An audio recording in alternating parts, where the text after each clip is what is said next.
Hello friends, എല്ലാവർക്കും നന്മാസ് നിറങ്ങളിലേക്ക് സ്വാഗതം. എല്ലാവർക്കും സുഖമെന്ന് വിശ്വസിക്കുന്നു. അപ്പോൾ ഇന്ന് ഞാനൊരു ചെറിയ വീഡിയോ ആണ് ഇടാൻ ആഗ്രഹിക്കുന്നത്. അപ്പോൾ ഇന്നത്തെ വീഡിയോ എല്ലാവരും കാണും എന്ന് വിശ്വസിക്കുന്നു. കണ്ട് ഇഷ്ടപ്പെട്ടെങ്കിൽ ലൈക്ക് ചെയ്യണം കേട്ടോ. ലൈക്ക്, സബ്സ്ക്രൈബ് എല്ലാം ചെയ്യണേ. അപ്പോൾ ഇന്നത്തെ എൻ്റെ വീഡിയോ അല്ലെങ്കിൽ ഇന്ന് ഞാൻ നിങ്ങളോട് സംസാരിക്കാൻ പോകുന്ന വിഷയം എന്താണെന്ന് വെച്ച് കഴിഞ്ഞാൽ, നമുക്ക് എങ്ങനെ നമ്മുടെ ജീവിതത്തിൽ മടിയില്ലാത്തവരാരുമില്ല അല്ലേ? എന്നെ പറഞ്ഞാലും മടിയുള്ള മനുഷ്യരാണ് നമ്മളെല്ലാവരും മടിയുള്ളവരാണ് അല്ലേ? അപ്പോൾ നമുക്ക് നമ്മുടെ ജീവിതത്തിലെ മടി എങ്ങനെ മാറ്റാം എന്നതിനെക്കുറിച്ചാണ്. ഇന്നത്തെ കാലത്ത് സത്യം പറഞ്ഞു കഴിഞ്ഞാൽ എല്ലാവർക്കും ഒരു 90% ആൾക്കാർക്കും സൗകര്യങ്ങൾ കൂടിയപ്പോൾ സൗകര്യങ്ങളൊക്കെ കൂടിക്കഴിഞ്ഞപ്പോഴത്തേക്കും, അതായത് സുഖം കൂടിയപ്പോൾ ഒന്നും ചെയ്യാൻ പറ്റാത്ത ഒരവസ്ഥയെന്ന് തന്നെ പറയുന്നതാണ് സത്യം അല്ലേ? അപ്പം അതായത് നമ്മുടെ നമ്മുടെ അപ്പച്ചന്മാരും അമ്മച്ചിമാരൊക്കെ ഉണ്ടായിരുന്ന സമയത്ത് അവർക്ക് ഇത്രയും സൗകര്യങ്ങളോ ഒന്നും തന്നെ ഇല്ലായിരുന്നു അല്ലേ? അവർക്ക് സൗകര്യങ്ങളൊക്കെ ഒന്നും തന്നെ ഇല്ലായിരുന്നെങ്കിലും അവർ പറമ്പിൽ പണിയെടുത്ത് അല്ലേ, ചെരുപ്പ് പോലും ഒന്നും ഇടാതെ അവർ നന്നായിട്ട് ശരീരം വിയർത്ത് അധ്വാനിച്ചത് കൊണ്ട് അവർക്ക് യാതൊരു കുഴപ്പമില്ലാതെ, അവർക്ക് സൗകര്യങ്ങളൊന്നും ഇല്ലാതെ ജീവിച്ചവരായതുകൊണ്ട് അവർക്ക് യാതൊരു കുഴപ്പമില്ലാതെ അവരൊരു 90, 92, 96, മാക്സിമം കുറേ പേരൊക്കെ 100 വയസ്സ് വരെ ജീവിച്ച അപ്പച്ചന്മാരെയും അമ്മച്ചിമാരെയൊക്കെ എനിക്കറിയാം. അപ്പോൾ അവർക്ക് അവർ മണ്ണിൽ നന്നായിട്ട് പണിയെടുത്തു, അവർക്ക് ശരീരം വിയർത്ത് അധ്വാനിച്ചത് കൊണ്ട് അവർക്ക് മാക്സിമം ആൾക്കാർക്കും യാതൊരു കുഴപ്പങ്ങളും ഒന്നും അല്ലേ, അധികം മരുന്ന് കഴിക്കേണ്ട ആവശ്യകതയൊന്നും വന്നിട്ടില്ലായിരുന്നു. പിന്നെ അതിന് ശേഷം എന്താണ് സംഭവിച്ചത്? കുറേ നാളുകൾക്ക് മുന്നേ മുതൽ ശാസ്ത്രം വളർന്നു അല്ലേ? ശാസ്ത്രം വളർന്നപ്പോൾ എന്ത് സംഭവിച്ചു? എല്ലാം ഫാസ്റ്റ് സർവീസായി. എല്ലാം ഫാസ്റ്റ് സർവീസായെന്ന് തന്നെ പറയാം. എന്താണെന്ന് വെച്ച് കഴിഞ്ഞാൽ, നമുക്കെല്ലാവർക്കും സൗകര്യങ്ങളൊക്കെ കൂടി അല്ലേ? സൗകര്യങ്ങൾ കൂടിക്കഴിഞ്ഞു. അതായത് നമുക്ക് അലക്കാൻ മെഷീൻ വന്നു. പിന്നെ വെള്ളം കോരേണ്ട ആവശ്യമില്ല. നമുക്ക് മോട്ടറടിച്ച് വെള്ളം പെരയ്ക്കകത്തെത്തും. പിന്നെ അതുപോലെ തുണി അലക്കേണ്ട ആവശ്യമില്ല. പിന്നെ ആട്ടുകല്ലിൽ കഷ്ടപ്പെട്ടിരുന്ന് അരച്ച് നമുക്ക് ദോശ ഉണ്ടാക്കേണ്ട, അല്ലെങ്കിൽ പലഹാരം ഉണ്ടാക്കേണ്ട, അങ്ങനെ ഒന്നും ചെയ്യേണ്ട ഒരു ആവശ്യകത നമുക്കില്ല. എന്തിനേറെ പറയുന്നു, നമുക്ക് റോഡിൽ കൂടെ നടക്കാൻ പോലും സത്യം പറഞ്ഞു കഴിഞ്ഞാൽ ഇപ്പോൾ റോഡിൽ കൂടെ നടക്കാൻ പോലും ആരുമില്ല. വണ്ടിയും വള്ളവും എല്ലാം കൂടിയത് കൊണ്ട് റോഡിലൊരു മനുഷ്യനെ പോലും കാണാനില്ല എന്ന് പറയുന്നതാണ് സത്യം. കാറും വണ്ടിയും എല്ലാം കാറും വണ്ടിയും കാരണം റോഡ് മുഴുവൻ കാറും വണ്ടിയും നിറഞ്ഞു. അതുകൊണ്ട് റോഡിലൊന്നും ഒരു മനുഷ്യനും ഇല്ല എന്ന് പറഞ്ഞതാണ് സത്യം. പിന്നെ എന്തിനേറെ പറയുന്നത്, നമുക്ക് പരസ്പരം സംസാരിക്കാൻ പോലും ഇപ്പം ആരുമില്ല. അല്ലെങ്കിൽ പണ്ടത്തെ കാലത്തൊക്കെ നാട്ടിൽ റോട്ടിലേക്ക് നോക്കി കഴിഞ്ഞാൽ 4 പേരെങ്കിലും കാണാമായിരുന്നു. ഇപ്പം റോട്ടിൽ ഇറങ്ങി കഴിഞ്ഞാൽ ആരുമില്ല. റോട്ടിൽ ആരും ഇറങ്ങാറുമില്ല. ഇനിയിപ്പോൾ ഇറങ്ങിക്കഴിഞ്ഞ് കഴിഞ്ഞാലോ, മുന്നോട്ടും പുറകോട്ടും നോക്കി കഴിഞ്ഞാൽ ആരെയും കാണാനില്ല.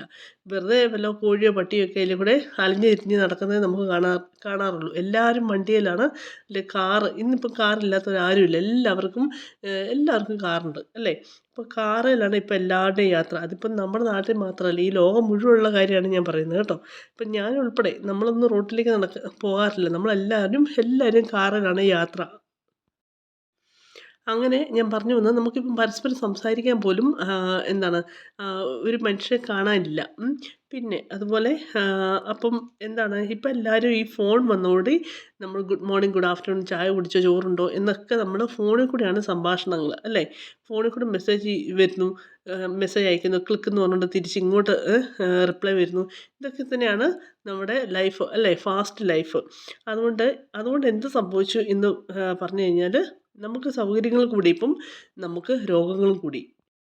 അപ്പോൾ നമുക്ക് സൗകര്യങ്ങളൊക്കെ കൂടിയപ്പോൾ രോഗങ്ങൾ കൂടി. നമുക്ക് ഇരിക്കുന്നിടത്ത് നിന്ന് സത്യം പറഞ്ഞു കഴിഞ്ഞാൽ എഴുന്നേൽക്കാൻ പറ്റാത്ത ഒരവസ്ഥയായി അല്ലേ?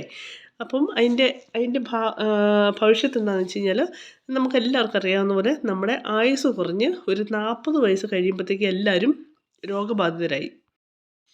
ഒരു 40 ആകുമ്പോഴത്തേക്കും നമുക്ക് കൈവേദന, കാൽവേദന, മുട്ടുവേദന, പിന്നെ ഇല്ലാത്ത വേദനകളില്ല. എല്ലായിടത്തും നമുക്ക് സത്യം പറഞ്ഞു കഴിഞ്ഞാൽ വേദനയാണ്. പിന്നെ നമുക്ക് 40 കഴിയുമ്പോഴത്തേക്ക് ഷുഗറായി, പ്രഷറായി, നമുക്ക് ഈ പറഞ്ഞ പോലെ എല്ലാ വേദനകളും തുടങ്ങി. നമുക്ക് ഒരു പിടി മരുന്ന് കഴിക്കേണ്ട അവസ്ഥ തന്നെയാണ് ഇപ്പം ആയിക്കൊണ്ടിരിക്കുന്നത് അല്ലേ? കാര്യം എന്താണെന്ന് വെച്ച് കഴിഞ്ഞാൽ, പറമ്പിലേക്ക് ഇറങ്ങാൻ മേല. ഇറങ്ങിക്കഴിഞ്ഞാൽ നമുക്കെല്ലാവർക്കും വിയർപ്പിൻ്റെ അസുഖം ഉള്ളതുകൊണ്ട് നമുക്ക് ഒട്ടും സോറി, അതിനിടയ്ക്ക് ചുമ വന്നു കേട്ടോ. അപ്പോൾ ഇതാണ് പറഞ്ഞത്, നമുക്കൊരു കാലാവസ്ഥ മാറുമ്പം പോലും പെട്ടെന്ന് അസുഖങ്ങളും കാര്യങ്ങളൊക്കെ വരും. അപ്പോൾ ഞാൻ പറഞ്ഞു വന്നതെന്ന് വെച്ച് കഴിഞ്ഞാൽ, നമ്മൾ മുറ്റത്തോട്ട് ഇറങ്ങിയാൽ പോലും നമുക്ക് 2 ചൂട്ടുമണൽ അങ്ങോട്ടും ഇങ്ങോട്ടും എടുത്ത് വെക്കുമ്പോഴത്തേക്കും നമുക്ക് പെട്ടെന്ന് ക്ഷീണമായി വിയർപ്പായി നമ്മൾ പെട്ടെന്ന് പെരയ്ക്കകത്തോട്ട് ഓടി കയറും അല്ലേ? അപ്പോൾ ഞാൻ എന്താണ് പറഞ്ഞത്, അപ്പോൾ എന്നാന്ന് വെച്ചാൽ ഇതിൽ നിന്നൊക്കെ നമുക്കൊരു മോചനം വേണം അല്ലേ? അപ്പം എങ്ങനെയാണ് നമുക്ക് ഇതിൽ നിന്ന് മോചനം കിട്ടുന്നത്? നമുക്ക് ഇതിൽ നിന്ന് എങ്ങനെ ഒരു മോചനം നേടാം എന്നതിനെക്കുറിച്ചാണ് ഞാൻ ഇന്ന് പറയാൻ ആഗ്രഹിക്കുന്നത്. നമുക്കെല്ലാവർക്കും അറിയാം, എന്തൊക്കെ ചെയ്താൽ നമുക്ക് ഇതിൽ നിന്ന് നമുക്കൊരു മുക്തി നേടാം എന്ന് നമുക്കെല്ലാവർക്കും അറിയാം. പക്ഷെ നമ്മളാരും ഇതിനു വേണ്ടി ശ്രമിക്കുന്നില്ല. ഇപ്പം ഞാനുൾപ്പെടെ നമ്മളാരും ശ്രമിക്കുന്നില്ല എന്നാണ് സത്യം.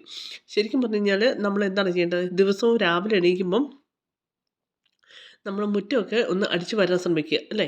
ഇപ്പം നമ്മൾ സ്വന്തം വിദേശത്താണേലും സ്വദേശത്താണേലും നമ്മൾ എന്താണ് മുറ്റം ഒക്കെ അടിച്ചു വാരുന്നവരെ കാണാൻ ഇപ്പം വളരെ ചുരുക്കമാണ് അല്ലേ? പണ്ടൊക്കെ എൻ്റെ ചെറുപ്പത്തിൽ രാവിലെ എണീറ്റ് കഴിഞ്ഞാൽ ഞാൻ ഒരു കുറ്റിച്ചൂലും പിടിച്ചുകൊണ്ട് ഒരു മുറ്റം ഒത്തിരി ഉണ്ടായിരുന്നു കേട്ടോ. അപ്പോൾ ഒരു കിഴക്കേ അറ്റം മുതൽ അങ്ങ് നീളത്തിൽ അങ്ങ് റോഡ് വരെ ഞാൻ അടിച്ചു വാരുമായിരുന്നു കേട്ടോ. ഞങ്ങൾക്ക് റോഡ് വരെ അങ്ങനെ ഒരു ഇച്ചിരി പൊക്കപ്പുറമാണ്. അപ്പോൾ റോഡ് വരെ ഞാനിങ്ങനെ അടിച്ചടിച്ചടിച്ചടിച്ച് അങ്ങ് പോവായിരുന്നു കേട്ടോ. സത്യം പറഞ്ഞു കഴിഞ്ഞാൽ മുറ്റത്തെ മണ്ണ് വരെ ഞാൻ അടിച്ചടിച്ച് മാറ്റുമായിരുന്നു. അന്നത്തെ അറിവില്ലായ്മയാണ്. മണ്ണൊന്നും നമ്മൾ അടിച്ച് കളയാൻ പാടില്ല. പക്ഷേ ഇലയുടെ കൂടെ മണ്ണും അടിച്ചു വാരിയും കളയുമായിരുന്നു. പക്ഷേ അന്നൊക്കെ അത് ചെയ്തുകൊണ്ട് നമുക്ക് അന്നൊക്കെ അത് ചെയ്തുകൊണ്ട് നമുക്ക് ആ ഒരു ചെറുപ്പത്തിൽ നമ്മൾ പഠിക്കുന്നത് നമ്മൾ ഇന്നും നമ്മൾ ഒത്തിരി വർഷം കഴിഞ്ഞാലും നമ്മളത് അത് തന്നെ പ്രാവർത്തികമാകാൻ നോക്കും. ഞാനിവിടെയാണേലും രാവിലെ ഞാൻ എല്ലാം പെർഫെക്റ്റാന്നല്ല കേട്ടോ ഞാൻ പറഞ്ഞു വരുന്നത്. എനിക്കും ഒത്തിരി കുറവുകളും എല്ലാം ഉണ്ട്. അപ്പം ഞാൻ പറഞ്ഞു വരുന്നത്, ഞാൻ ഇവിടെയാണേലും മുറ്റമൊക്കെ അടിച്ചു വാരും കേട്ടോ. അപ്പം മുറ്റം അടിച്ചു വാരുന്ന ഇവിടെ അങ്ങനെ ആരും അടിച്ചു വാരാറില്ല. പക്ഷേ എനിക്ക് മുറ്റടിച്ചില്ലെങ്കിൽ ഒരു വിഷമമാണ്.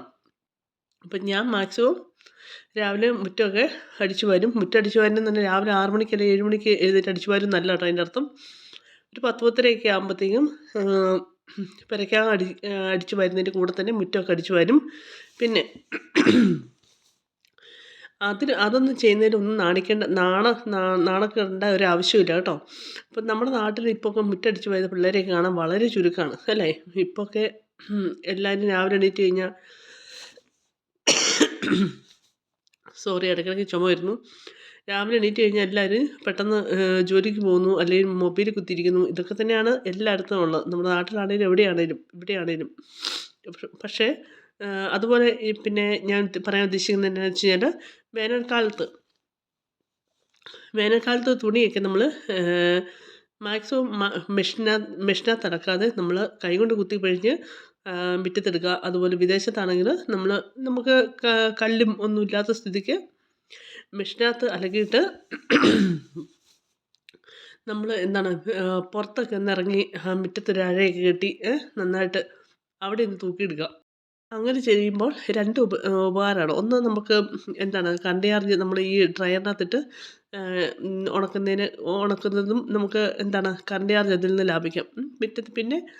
മുറ്റത്ത് നല്ല കാറ്റും വെളിച്ചവും പിന്നെ വെയിലും എല്ലാം കൊള്ളുമ്പോഴത്തേക്കും നമ്മുടെ തുണി നന്നായിട്ട് ഉണങ്ങി കിട്ടുകയും ചെയ്യും. പിന്നെ രണ്ടാമത്തെ കാര്യം, എക്സസൈസ് ചെയ്യണം അല്ലേ?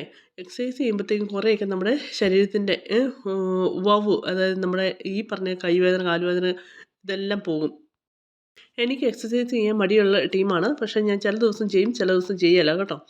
പിന്നെ അതുപോലെ നന്നായിട്ട് വെള്ളം കുടിക്കുക. വെള്ളം കുടിക്കുമ്പോഴത്തേക്കും നമ്മുടെ ശരീരത്തിൽ ഒരുമാതിരിപ്പെട്ട അണുക്കളെല്ലാം പുറത്ത് ചാടും കേട്ടോ. അപ്പോഴത്തേക്കും നമ്മുടെ കുറേ ക്ഷീണം മാറിക്കിട്ടും. നമ്മൾ വെള്ളം കുടിക്കാതിരിക്കുമ്പോഴാണ് നമുക്ക് കുറേയൊക്കെ ശരീരത്തിന് ക്ഷീണവും വളർച്ചയും കാര്യങ്ങളൊക്കെ ഉണ്ടാകുന്നത്. പിന്നെ പറ്റുന്ന സമയത്തൊക്കെ മുറ്റത്തിറങ്ങി ഒന്നിരുന്ന് നല്ല വെയിലൊക്കെ ഉള്ള ദിവസം മുറ്റത്തിറങ്ങിയിരുന്ന് കാറ്റും വെയിലും ഒക്കെ കൊള്ളുക. കുറേയൊക്കെ നമുക്ക് വൈറ്റമിൻ ഡിയും കാര്യങ്ങളൊക്കെ അതിൽ നിന്ന് കിട്ടും. പിന്നെ 4 പേരോട് സംസാരിക്കുക, റോട്ടിൽ കൂടെ പോകുന്നവരോടൊക്കെ ഒന്ന് സംസാരിക്കുക, സൗഹൃദം പുലർത്തുക. ഇതൊക്കെ ചെയ്യുമ്പോൾ തന്നെ ഉണ്ടല്ലോ കുറേയൊക്കെ മനസ്സിൻ്റെ അസുഖങ്ങളും മാറിക്കിട്ടും. പിന്നെ നമ്മുടെ നാട്ടിലൊക്കെ മാക്സിമം എല്ലാ വീടുകളിലും പെറ്റ്സും കാര്യങ്ങളും അല്ലേ, വീട്ടിൽ വളർത്തുന്ന മൃഗങ്ങളും കാര്യങ്ങളൊക്കെ ഉണ്ട്. അന്യ രാജ്യങ്ങളിലാണെങ്കിൽ എല്ലാവരുടെയും വീട്ടിലുണ്ട്. പക്ഷേ മലയാളികളുടെ വീട്ടിൽ കുറവാണ്. എങ്കിലും നമ്മൾ എന്താണ് ഒരു പെറ്റ്സിനെയൊക്കെ വീട്ടിൽ വളർത്തുന്നത് ഏറ്റവും നല്ലതാണ് കേട്ടോ. കാരണം നമ്മൾ അതിന് കുറച്ച് തീറ്റ കൊടുക്കാൻ പോകുമ്പോഴും പിള്ളേർ അതിൻ്റെ കൂടെ കളിക്കുമ്പോഴും പിന്നെ നമ്മളും അതിൻ്റെ പുറകെ നടക്കുമ്പോഴൊക്കെ നമുക്ക് ശരീരത്തിനും മനസ്സിനും ഒരു സുഖം ഉണ്ടാവും കേട്ടോ. പിന്നെ അതുപോലെ നല്ല ഹെൽത്തി ഫുഡ് കഴിക്കുക. അതാണ് ഏറ്റവും ഇമ്പോർട്ടൻറ്റ്. അത് കഴിക്കുമ്പോൾ തന്നെ കുറേയൊക്കെ ആരോഗ്യ പ്രശ്നങ്ങൾ നമുക്ക് ആരോഗ്യ പ്രശ്നങ്ങൾ മാറി കിട്ടും. പിന്നെ മൊബൈൽ ഫോണിലുള്ള ഉപയോഗം സമയം ചിലവഴിക്കുന്നത് കുറേയൊക്കെ കുറയ്ക്കുക. പിന്നെ കുട്ടികളുമായിട്ട് പാർക്കിൽ പോവുക. അതൊക്കെ നല്ലൊരു എൻ്റർടൈൻമെൻറ്റാണ് അല്ലേ? നമുക്ക് ഫ്രഷ് എയർ കിട്ടുമ്പോഴും അതൊക്കെ നമുക്ക് മനസ്സിനും ശരീരത്തിനും എന്താണ് നമ്മുടെ എല്ലാത്തിനും അത് ഏറ്റവും നല്ലതാണ്. പിള്ളേർക്കാണേലും കുറേ നേരം ഈ ടി വി കണ്ടുകൊണ്ടിരിക്കുന്നതിൽ നിന്നും ഒരു മോചനമാണ് ഈ പറഞ്ഞ പാർക്കിൽ പോവുകയൊക്കെ ചെയ്യുമ്പോൾ. പിന്നെ പകലുറക്കം. ഞാൻ പകൽ ഉറങ്ങുന്ന ഒരു ടീമായിരുന്നു. പക്ഷേ ഇപ്പം ഞാൻ കുറയ്ക്കാൻ ശ്രമിക്കുന്നുണ്ട്.